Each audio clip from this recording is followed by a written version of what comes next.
जय हिंद दोस्तों, दिलीप कुमार स्टडी में एक बार आप सभी लोगों का स्वागत है। फिर से आज हम देखेंगे बहादुर कहानी का सारांश, जो कि 80 शब्दों में है मात्र। देखेंगे अमरकांत जी द्वारा लिखी कहानी बहादुर, मतलब बहादुर जो है लड़का है वो उसी के ऊपर लिखी गई है। अमरकांत लेखक हैं। अमरकांत जी द्वारा लिखी कहानी बहादुर एक मध्यवर्गीय परिवार में नौकर के साथ परिवारजनों द्वारा किए गए अत्यधिक मतलब ज़्यादा कटु व्यवहार की कहानी है। इसमें हमें अमरकांत जी बता रहे हैं, लेखक जी, लिखी कहानी बहादुर एक मध्यवर्गीय मतलब मध्यवर्गीय परिवार में नौकर था और परिवारजनों द्वारा उनके लोगों द्वारा किए गए बहुत ज़्यादा बुरा व्यवहार की कहानी है। मतलब बहुत कटु व्यवहार था उन लोगों का, बेकार था। इसके आगे हम देखेंगे लेखक ने स्वयं को कहानी का पात्र बनाते हुए कहानी की आत्मकथात्मक रूप में रचना की है। मतलब अमरकांत जी जो लेखक हैं स्वयं को कहानी का पात्र बनाया, मतलब स्वयं को अपने आप को पात्र मान लिया है। बनाते हुए कहानी की आत्मकथात्मक रूप में रचना की है। मतलब आप लोग इसे 3-4 बार पढ़ेंगे ज़रूर याद हो जाएगा, क्योंकि 16 फरवरी को आप लोगों का पेपर है, 1 दिन बाद। इसके आगे हम देखेंगे अपने से संपन्न रिश्तेदारों के घर नौकर द्वारा जुटाई सुविधा एवं शान को देखकर लेखक की पत्नी निर्मला स्वयं भी एक नौकर रखना चाहती है।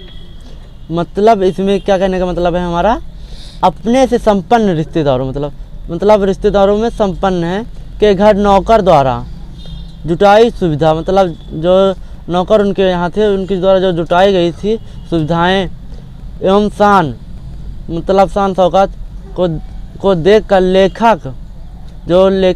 लेखक है कि पत्नी जो निर्मला है ये स्वयं भी एक क्या रखना चाहती है, नौकर रखना चाहती है। बहादुर नेपाल का 12-13 साल का लड़का है। जो बहादुर ये है नेपाल का 12 या 13 साल का क्या लड़का है, जो अपनी माँ के दुर्व्यवहार मतलब बुरे व्यवहार के कारण से तंग मतलब परेशान होकर आकर घर छोड़कर शहर चला आता है। मतलब जो बहादुर है अपनी माँ के द्वारा दुर्व्यवहार मतलब बुरा व्यवहार के कारण घर छोड़कर कहाँ चला आता है, शहर चला आता है। और निर्मला के परिवार में नौकर रख लिया जाता है, मतलब निर्मला के परिवार में नौकरी करने लगता है।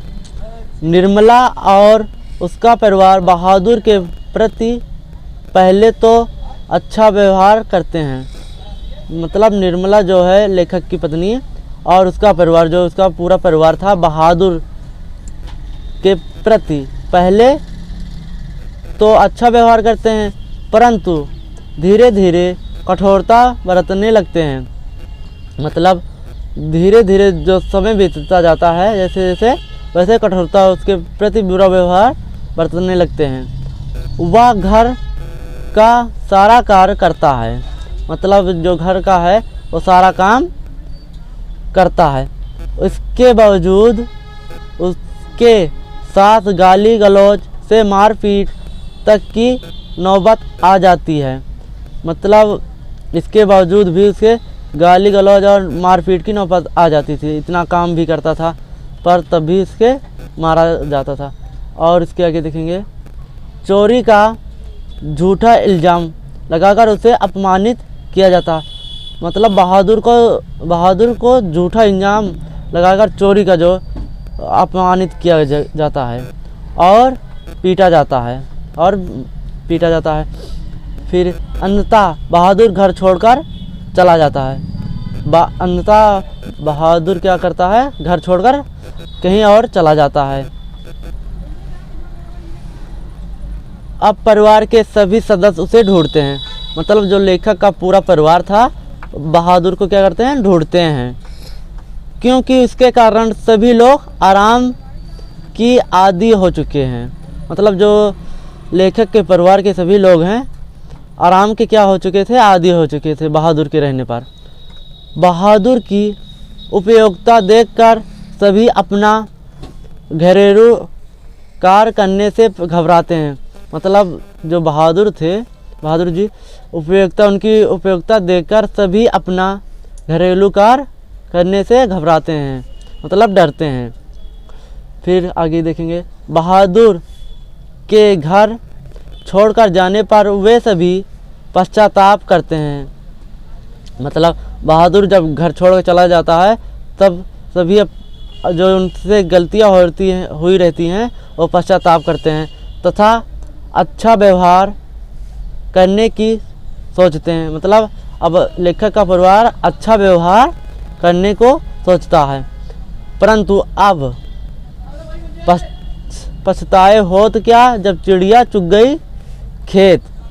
ये वाक्य सही कहा गया है। अब पछताए होत क्या जब चिड़िया चुग गई खेत। अभी आप लोग नहीं देखेंगे, जब आप पेपर में जाएंगे देने तो ये ज़रूर प्रश्न आएगा, तो आप कहेंगे एक बार ज़रूर देख लिए होते। तो आप लोग ज़रूर इसे पूरा वीडियो देखना। बहादुर में सहनशीलता और स्वाभिमान की भावना कूट कूट कर भरी हुई है। उसके इसी चरित्र के कारण यह कहानी हमें प्रिय है। मतलब बहादुर में सहनशीलता, सहने की क्षमता मतलब, और स्वाभिमान की भावना कूट कूट कर, मतलब भावना जो है स्वाभिमान की कूट कूट कर क्या हुई है, भरी हुई है। उसे इसी चरित्र, मतलब इस चरित्र के कारण, जो उसका चरित्र अच्छा था, इसी कारण यह कहानी हमें प्रिय है, मतलब अच्छी है। अगर वीडियो अच्छी लगे तो कमेंट ज़रूर करें और सब्सक्राइब ज़रूर करें। जय हिंद।